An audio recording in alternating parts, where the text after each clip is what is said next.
కూరగాయల వల్ల వచ్చే లాభం పావలా వంతు అయితే ఆకుకూరల వల్ల లాభాలు ముప్పావలా వంతు ఉంటుందన్నమాట. అంత ఎక్కువ బెనిఫిట్స్ ఉంటాయి. ఆకుకూరల్లోనే రక్తం బాగా తయారయ్యే ఐరన్ కానీ, విటమిన్స్ కానీ, మినరల్స్ కానీ చాలా ఎక్కువ ఉంటాయి.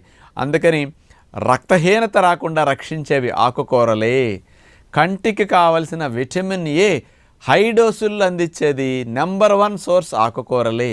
అంచేత వెజిటబుల్స్లో అతి తక్కువ ఉంటుంది విటమిన్ ఏ, కానీ ఆకుకూరలో చాలా ఎక్కువ ఉంటుందన్నమాట.